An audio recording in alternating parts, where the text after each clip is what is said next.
현대의 건강에 대한 관심이 높은 세상에서 콜레스테롤은 다양한 논의의 중심에 서 있으며 여러 의견이 대중의 인식을 형성하고 있습니다. 많은 사람들이 콜레스테롤이라는 용어를 들어본 적이 있지만 그것이 무엇을 의미하는지 또는 인체에서의 역할을 정확히 아는 사람은 많지 않습니다. 어떤 이에게는 콜레스테롤이 심장병과 관련된 이미지를 떠올리게 하고 다른 이에게는 좋아하는 음식 속에 숨어있는 적으로 여겨집니다. 그러나 우리가 아는 것 중 얼마나 많은 것이 신화이고 얼마나 많은 것이 사실일까요? 이야기는 건강에 항상 주의 깊었던 45세 남성 짐으로 시작됩니다. 그는 건강 잡지를 열심히 읽는 사람으로 수년간 콜레스테롤에 대한 정보, 사실과 비사실을 포함해 수많은 정보를 수집했습니다. 짐은 모든 콜레스테롤이 나쁘다고 믿었고 콜레스테롤 수치를 올리고 더 나아가 심장병의 위험을 높일까 두려워 계란, 치즈, 붉은 고기 같은 음식을 열심히 피했습니다. 어느 날 일상적인 건강검진 중에 짐의 의사는 그의 콜레스테롤 수치가 평균보다 높다는 사실을 전했습니다. 짐은 오랫동안 콜레스테롤이 많은 음식을 피해왔기에 이 소식에 당황했습니다. 의사는 짐의 혼란을 보고 콜레스테롤에 대해 자세히 설명하기로 했고 여러 가지 지속적인 신화를 불식시켰습니다. 짐, 먼저 기본부터 시작합시다. 콜레스테롤은 혈액에서 발견되는 지질로 건강한 세포를 만드는 데 필수적입니다. 본질적으로 나쁘지 않습니다. 사실 당신의 몸이 제대로 기능하기 위해서는 필요합니다. 문제가 되는 것은 잘못된 종류의 콜레스테롤이 너무 많을 때입니다. 짐은 의사의 말을 주의 깊게 들었습니다. 콜레스테롤에는 두 가지 주요 유형이 있습니다. LDL과 HDL입니다. LDL은 나쁜 콜레스테롤로 알려져 있으며 이는 혈관에 플라크가 쌓여 심장병이나 뇌졸중의 위험을 증가시킵니다. 반면 HDL은 좋은 콜레스테롤로 과잉 콜레스테롤을 혈관에서 간으로 운반하여 처리되고 배출되도록 돕습니다. 이 정보는 짐에게 놀라운 사실이었습니다. 그는 모든 콜레스테롤을 줄여야 한다고 믿어왔으나 HDL이 건강에 미치는 긍정적인 역할에 대한 사실은 몰랐던 것입니다. 의사는 식이 콜레스테롤이 혈중 콜레스테롤 수치에 미치는 영향이 예전만큼 크지 않다는 점도 설명했습니다. 당신 몸에서 대부분의 콜레스테롤은 간에서 생성됩니다. 식단이 콜레스테롤 수치에 영향을 미칠 수 있지만 단순히 콜레스테롤 섭취를 줄이는 것만이 아닙니다. 자연스럽게 이러한 수치를 조절해주는 균형 잡힌 식단을 유지하는 것이 중요합니다. 대화는 짐이 수년간 피했던 음식들에 대한 이야기로 옮겨갔습니다. 계란은 피하고 있다고 했죠? 의사가 물었습니다. 짐은 고개를 끄덕였습니다. 그런데 실제로 계란은 매우 영양가가 높아요. HDL에 좋은 영양소를 많이 포함하고 있고 대부분의 사람들에게는 콜레스테롤 수치에 큰 영향을 주지 않습니다. 의사는 튀긴 음식이나 상업적으로 조리된 제과와 같은 포화지방 및 트랜스 지방이 LDL 수치에 더 문제가 된다고 강조했습니다. 새로운 이 정보를 토대로 짐은 마음의 짐이 덜어진 듯 했습니다. 그는 오랫동안 잘못 이해했던 문제로 스트레스를 받아왔다는 것을 깨달았습니다.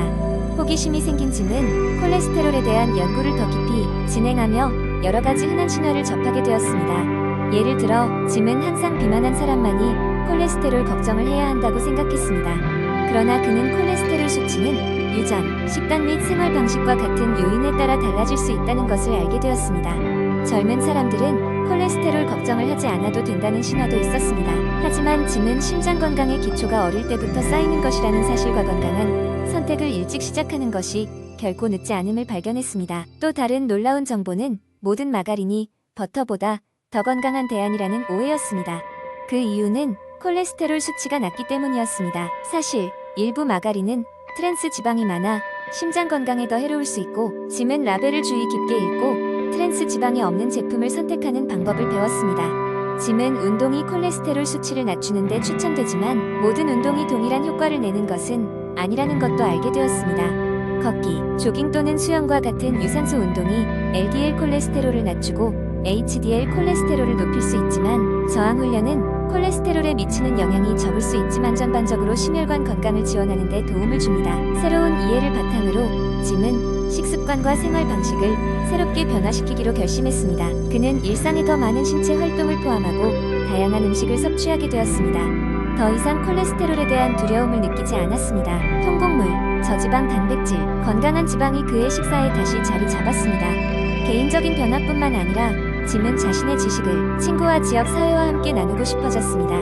그는 많은 사람들이 콜레스테롤에 대한 유사한 신화와 오해를 가지고 있음을 깨달았습니다. 워크숍과 토론 그룹을 조직하여 사람들이 신화를 탐색하고 심장, 건강한 생활 방식을 받아들이는 데 도움을 주었습니다. 결국 짐의 여정은 그에게 콜레스테롤 이해가 신화를 넘어 의학적 사실에 기반한 미묘한 현실을 파악하는 것임을 가르쳐 주었습니다. 콜레스테롤은 더 이상 그의 삶에서 두려운 존재가 아니라 올바른 정보와 행동으로 관리할 수 있는 것이었습니다. 그는 유전적 요인을 바꿀 수는 없지만 식단, 신체 활동 및 전반적인 생활 방식을 조절할 수 있다는 것을 깨달았고, 그렇게 함으로써 더 건강하고 잘 알고 있는 삶을 누릴 수 있게 되었습니다. 두 번째 이야기, 모두가 알고 있듯이 수면은 우리 삶의 중요한 부분을 차지한다. 우리가 매일같이 진행해야 하는 신체적, 정신적 활동 모두는 밤의 수면에 크게 의존한다. 그렇다면 수면의 질이 우리 건강에 어떤 영향을 미칠까? 그리고 수면의 질을 어떻게 개선할 수 있을까? 1. 수면의 질과 건강의 상관관계. 수면은 단순히 잠자는 시간이 아니다. 수면의 질은 신체적, 정신적 건강과 직결된다. 수면이 부족하거나 질이 좋지 않을 경우 당뇨병, 비만, 심혈관계 질환의 위험이 증가할 수 있다. 이는 수면 중에 몸이 얼마나 회복되고 스트레스를 해소하느냐와 관련이 있다. 또한 수면의 질은 면역체계의 기능에도 영향을 미친다. 면역력 저하로 인해 감염성 질병에 더 취약하게 될 수 있으며 심리적 건강 역시 악화된다. 수면 부족은 우울증, 불안감, 스트레스의 원인이 되기도 한다. 2. 수면의 질 개선 방법. 그럼 수면의 질을 어떻게 개선할 수 있을까? 일정한 수면 패턴 유지, 매일 같은 시간에 잠자리에 들고 같은 시간에 일어나는 것이 중요하다. 이는 체내 생체 리듬을 규칙적으로 유지하는 데 도움을 준다. 수면 환경 최적화, 편안한 침대, 조용한 환경, 그리고 어둡고 시원한 방은 수면의 질을 크게 향상시킬 수 있다. 적절한 실내 온도는 적절한 수면을 위해 중요하다. 전자기기 사용 제한, 잠들기 전 스마트폰, 컴퓨터, TV 등의 전자기기 사용은 지양해야 한다. 푸른 빛은 수면 호르몬인 멜라토닌의 분비를 억제하여 수면에 방해가 되기 때문이다.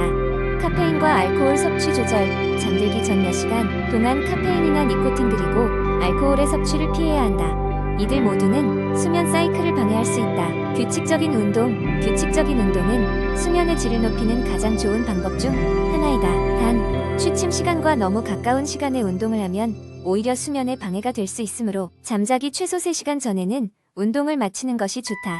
결론적으로 수면의 질은 우리의 신체적, 정신적 건강에 막대한 영향을 미친다. 충분하고 질 좋은 수면을 취하기 위해서는 몇 가지 생활 습관을 개선하는 것이 필요하다. 위의 제안들을 통해 수면 환경과 습관을 조정한다면 우리는 더 나은 수면의 질을 통해 전체적인 삶의 질을 향상시킬 수 있을 것이다. 세 번째 이야기, 한때는 사소한 스트레스에도 쉽게 무너졌던 시절이 있었다. 매일 아침 출근길 지하철에서 사람들 틈에 끼어 휘청이는 순간부터 하루 종일 쌓이는 일거리 덕분에 숨 돌릴 틈조차 없던 나날들. 그러던 어느 날 직장 동료이자 친구였던 수진이 내게 천천히 다가와 말했다. 너도 일상 속에서 소소하게 스트레스를 풀어보는 게 어때? 그 한마디가 어쩌면 내 일상을 바꾼 시작이었다. 수진의 조언 이후 나는 일상 속에서 쉽게 실천할 수 있는 스트레스 해소법을 찾아 나섰다. 가장 먼저 시도한 것은 산책이었다. 점심시간에 15분이라도 사무실 건물을 벗어나 햇빛을 쬐고 바람을 느끼며 걸었다. 걷는 동안에는 모든 업무와 걱정을 잠시 내려놓고 그저 수진이 언급한 그 순간에 아름다움에 집중했다. 매일 같은 길을 걷는다는 것이 얼마나 색다르게 느껴지는지는 사실 해보기 전에는 상상도 못했다. 다음으로는 그라운딩이라는 방법을 시도했다. 이는 포근한 카페에서 따뜻한 커피를 마시며 읽고 싶던 책 한 권을 읽는 것에서 시작되었다. 따뜻한 커피잔을 손에 쥐고 그 향을 음미하며 잠시의 일탈을 즐기는 시간이 내게 주어졌다. 책 속 세상에 빠져들던 그 시간이 어느새 내게 큰 위로와 스트레스 해소의 시간이 되었다. 또 다른 방법으로는 소위 마음의 정리라 할 수 있는 저널 쓰기를 시작했다. 생각보다 더 많은 사람들이 일기에 관심을 가지고 그들의 삶을 기록한다고 수진이 추천한 프로그램 블로그 챌린지에 참여했다. 처음엔 그저 간단하게 하루를 정리하는 글을 썼지만 점점 내가 느끼는 감정과 생각들을 글로 풀어놓는 일이 큰 위로가 되었다. 저널에 적힌 글들은 나만의 작은 해결사가 되었다. 음악 감상도 빼놓을 수 없다. 하루 일과를 마치고 집에 돌아온 후 귀가를 맞이하는 조용한 방 안에서 음악을 들으며 하루를 정리했다. 특히 클래식 음악과 재즈는 내가 정신적으로 휴식을 취할 수 있게 해주었다. 가끔은 악기 소리에 몸을 맡기고 조용히 명상하듯이 음악에 빠져드는 시간이 내게는 큰 힘이 되었다. 마지막으로 대화도 중요했다. 수진과의 사소한 커피 타임에서부터 가끔은 가족과의 저녁 식사 시간, 때로는 반려동물과의 짧은 산책이 큰 위로가 되었다. 이러한 소통을 통해 내가 혼자가 아니라는 것을 느끼고 큰 안도감을 얻었다. 이러한 작은 변화들이 어느덧 내 생활의 일부가 되면서 나는 사소한 스트레스에 덜 흔들리게 되었다. 그리고 이 방법들이 일상 속에서 쉽게 실천할 수 있다는 것, 나 자신의 마음을 다시 한번 살펴보는 기회가 되었다는 것이 가장 큰 수확이었다. 이러한 실천 하나하나가 지금의 나를 만들어 주었고 더 나은 내일을 기대하게끔 만들어 주었다.